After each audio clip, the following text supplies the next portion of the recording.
A little scrapwood organization coming up.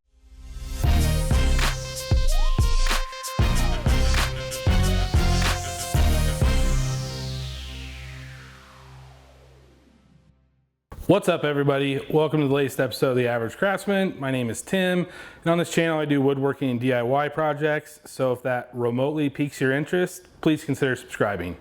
On today's episode, we are going to build this scrap wood storage cart. I had scraps of wood laying all over the shop, in trash cans, on my bench, basically anywhere there was open space. I looked around online to get some ideas on how to solve the scrap wood problem, and I ended up finding an article on this on finewoodworking.com. This is pretty much what's in that article, but for a couple of tweaks. This is 48 inches wide instead of 36, and the dividers are removable so you can adjust the size of the compartments. In the description down below, you will find a link to the Fine Woodworking article, as well as a link to my website, which has a cut list as well as a full build article. You'll also find links to all the tools and materials I used for this project. If you have any questions or comments on this project, please leave them down below. And if you like this video, please give it a thumbs up. All right, let's get to it.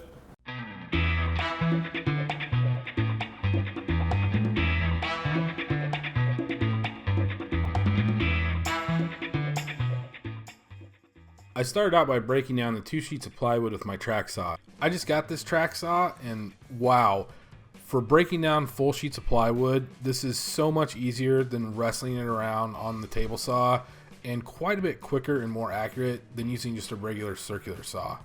That's not a comment on this particular saw, but rather track saws in general. This is the only track saw I've ever used, so I can't really comment on its performance versus another brand. I cut out the majority of the pieces required, other than the angled dividers, which I will get to later.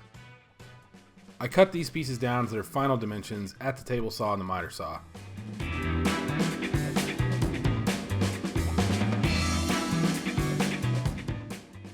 The front, back, and middle panels require dados for the dividers, which I cut with my table saw. The front and back require them on one side, and the middle panels require dados on both sides. The plywood is only 23/32 of an inch thick, and I want the dividers to be easily removable, so I went ahead and cut the dados at a full 3/4 of an inch. In hindsight, I probably should have cut the dados for the middle front panel using the miter gauge like I did with the front panel. Cutting that middle dado on that panel didn't feel 100% safe.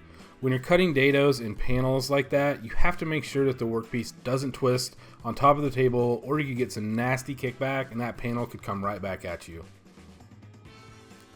When cutting the dados in the bigger panels, I oftentimes had to make a couple of passes and really concentrate on getting enough pressure on the workpiece so the dado was a consistent full cut due to a slight warp in the plywood.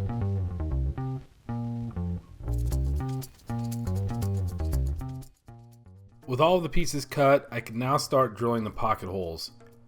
A lot of pocket holes. If you have a Craig jig, I highly recommend the dust collection attachment. I drilled probably 50 pocket holes, and there was just a few pieces of dust that didn't make it into my dust bin. A lot of pocket holes.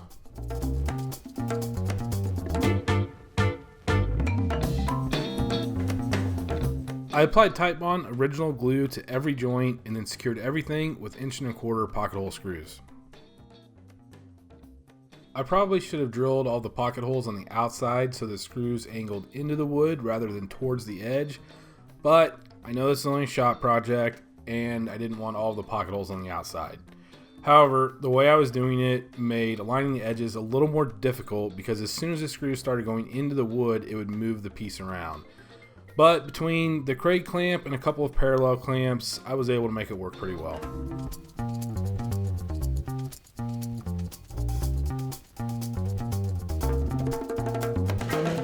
To position the middle panels, I made a jig that spaced them out and held them at a 90-degree angle to the bottom as I drove in the screws.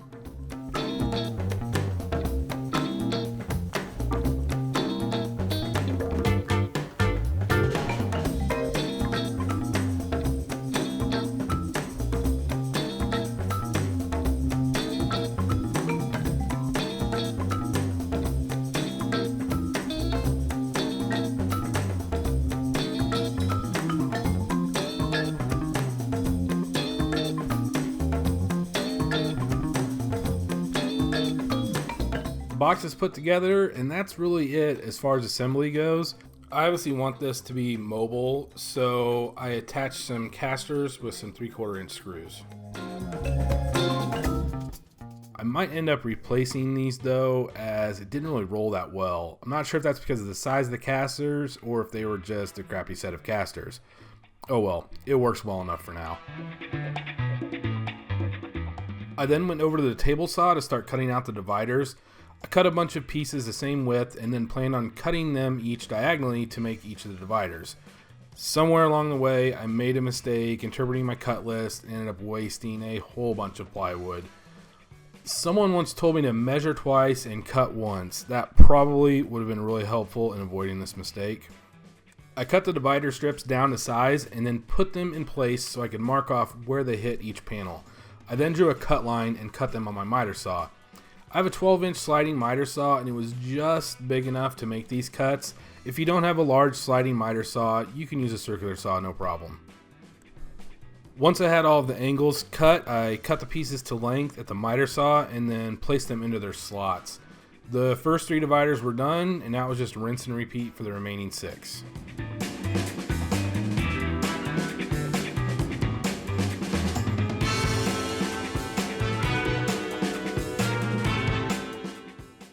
All the dividers have the same angle, so I just used one of the first pieces I cut to mark out the cut lines on all of the rest of the dividers. Once the pieces were marked out, I took them over to the miter saw and cut everything to its final dimensions.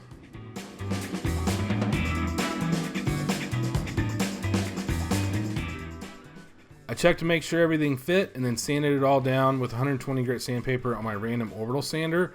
Even though this is a piece of shop furniture that is going to get banged up pretty good, I find that sanding helps keep the chipping and flaking to a minimum, mainly on the edges.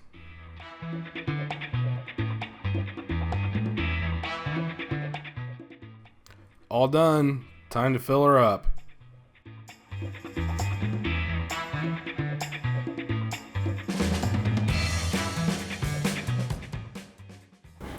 All right, that is a wrap on this project. This was very easy to build, and I am so glad I did it.